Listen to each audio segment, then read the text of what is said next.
Hello, my friends. Namaste. I'm Jill Loftis of Nuit, Astrology. Welcome to your planetary energy forecast for the week of July 24th, 2023. Now, as we begin this week, we're dealing with some energy that's just kind of coming over from last week, and that is the tension that exists between the nodes of the moon, which have just moved backwards into the north node being in Aries and the south node being in Libra. And they're both squaring precisely the planet Pluto, which is moving backwards in the sign of Capricorn. So for this entire week, okay, so for the latter part of last week, this was in play. This is in play all this week, all right? And so this is that 19-year cycle that I keep referring to, looking back, 2004, 2005. And this is a new cycle that is being really triggered by this Pluto activity, all right? So it is highlighting partnerships of all kinds where you are healthily independent, where you have relationships that might be sacrificial, or where you feel like you are not having your needs met, right? There's this transformative pressure of Pluto, which wants to burn it down and make it right for you, okay? So just see where that is happening in those three areas of life. Those three areas of life are kind of clashing. And so know where they are in your chart and see if you can find something to shift and harmonize that energy. Another thing to keep in mind is that this whole time, this whole month really, Pluto is getting some fab support from Neptune.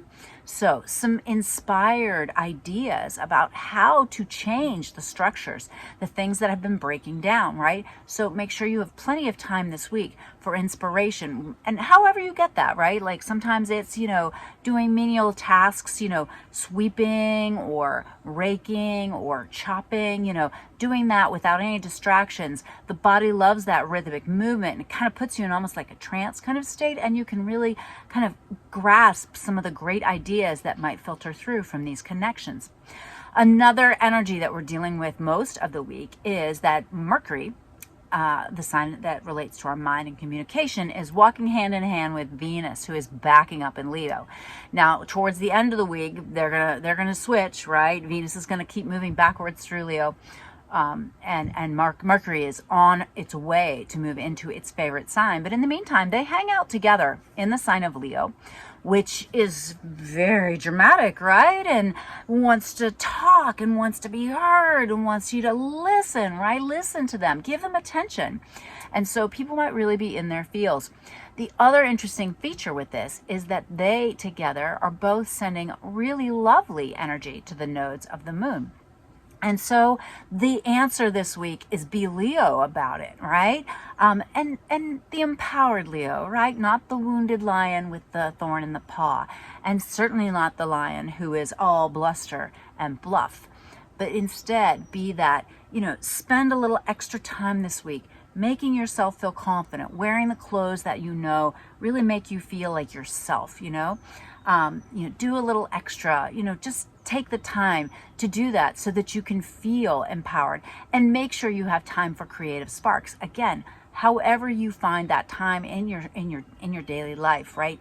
So that ideas can pop up and you're not always observing other people doing things, right? You get to do the things. You get to enjoy life. You get to have fun, play, creative time. All right.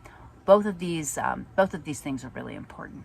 Okay, so as we begin the week, we've got the moon in the sign of Libra, which of course, anytime it comes through in the sign of Libra right now, it's going to be standing across from the north node and activating that south node. So really partnerships, love relationships, those are very much highlighted for the first couple of days of the week.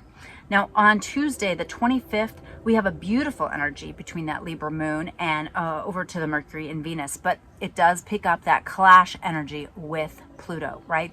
That's kind of the overriding theme, but it'll be a little bit more emotional on that day. So really try to stay solid and settled and stable.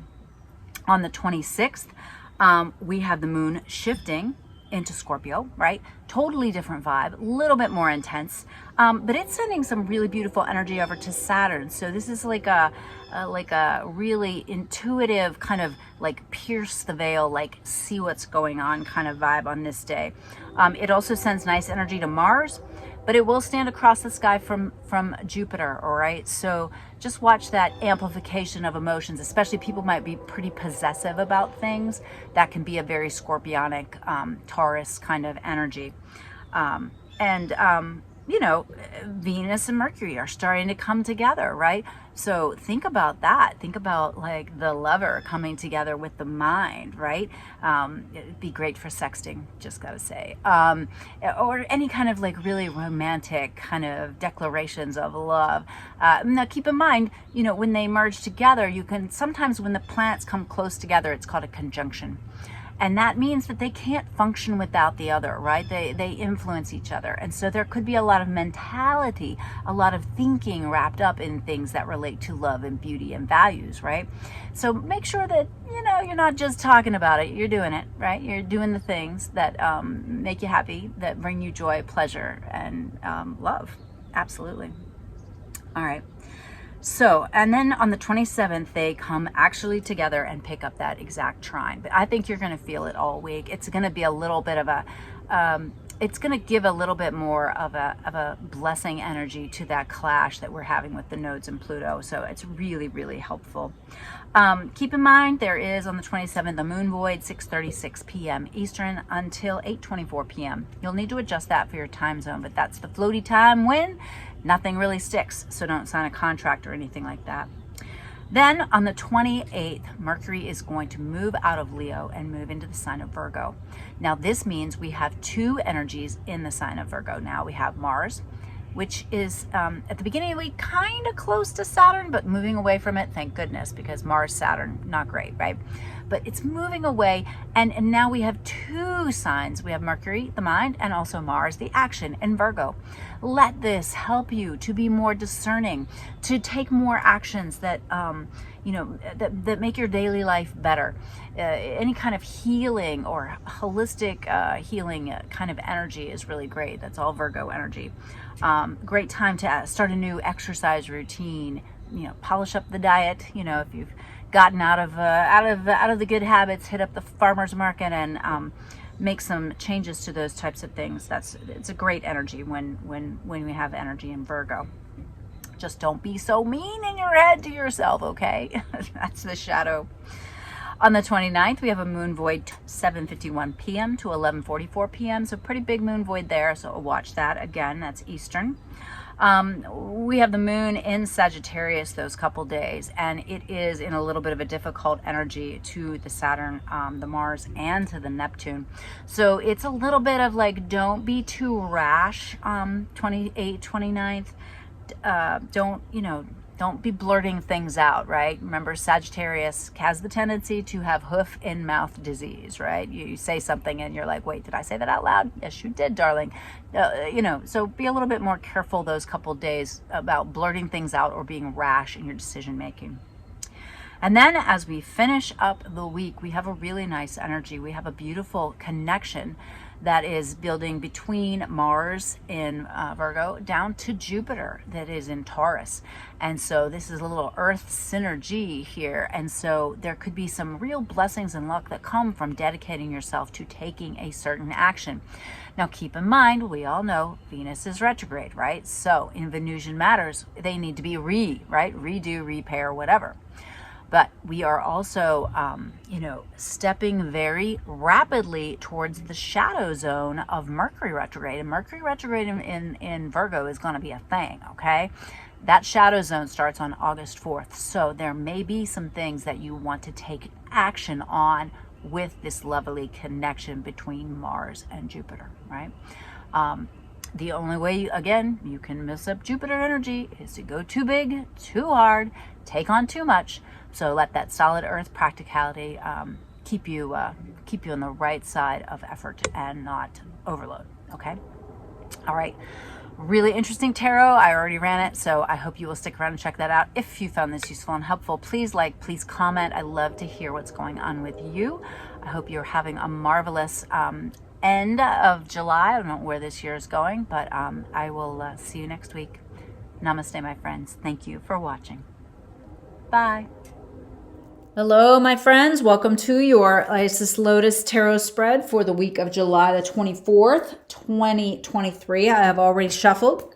So we're going to start out with the basic influence of the past, and we've got the King of Pentacles. So in the past, we have been trying to be practical. We're paying attention to money, to resources, to the environment, things like that, earthly things. And then, what's going on with you right now is you are feeling like someone's taking something from you. There's a sense of loss, a sense of unfairness, a sense of injustice.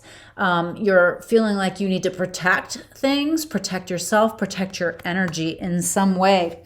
And the environment is the Empress. But yeah, this is a fertile ground for you to start something new. There's something that you want to begin. All right. As these things come together, we get the Hierophant, which means it favors traditional methods. It favors practicality, but also a spiritual connection, an understanding of the way the universe works. Remember the laws of karma. Remember your angels, guides, and teachers are there to help you. You just have to ask, right? And then we have the key card of the future, Ace of Swords. We gotta have some beginnings that start with endings, which makes a lot of sense, right? We've just got to do some editing. We need to begin again in some areas of life, and we do that by cutting out what we no longer need, right? All right. And then the opposing forces involved here, we've got the Tower. Change is coming. Sudden change, radical change. The other option is that we're really focused on preparing for the future. We have what we need at the moment, but what will we do to ensure that we have what we need in the future? All right, the near future key card is the Death card. All right, so now we've got the Tower and the Death card. Something's got to end, something's got to go, which makes sense, right? We've got this Ace of Swords and now the Death card. Something has to end. All right, now the modifiers for this. On the Tower side, we've got the Moon. There's stuff going on that you are unaware of. There is more happening beneath the scenes than you know, right? And so don't assume that you have all the information. On the Seven of Pentacles sides, we have the Queen of Wands. She's practical. She takes care of home matters. She takes care of the hearth, right? She makes sure everybody is fed and everything is taken care of, right? So there's a certain responsibility that you have. With the Moon, we have strength. So Tower, endings, death, endings. The Moon, more going on than we know. And then we have strength, which says, be patient, be compassionate, embody those divine feminine qualities in order to manage the difficulties or volatilities. On the other side, with the Seven of Pentacles, the Death card, Queen of Wands, we have the Seven of Cups. You got to make some choices here. You can't do everything well, all right? Again, editing, Ace of Swords. Edit. That's the theme of the week. And then we've got our two possible outcomes or progressions. On the Tower side, we have the Four of Pentacles. Watch your money, honey. On the Seven of Pentacles side, King of Wands.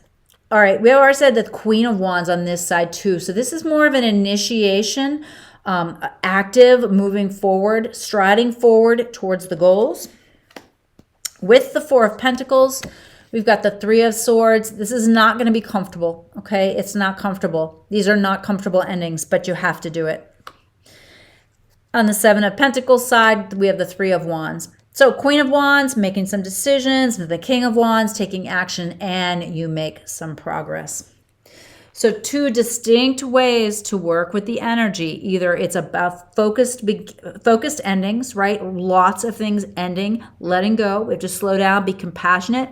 Understand we don't have the big picture. Maybe be a little conservative with our resources and information. Try not to get lost in the emotionality. The other side, we're really thinking, we're future oriented, right? This is long term. I'm like, oh, I'm okay now, but now that I have all this information, what am I going to do about the future? I'm going to have to take actions. I'm going to have to make choices. I need to be in charge and I will make progress. So should be interesting. I hope you have a marvelous week. Drop a comment below if you found this useful or helpful, and I wish you the most amazing week. Bye.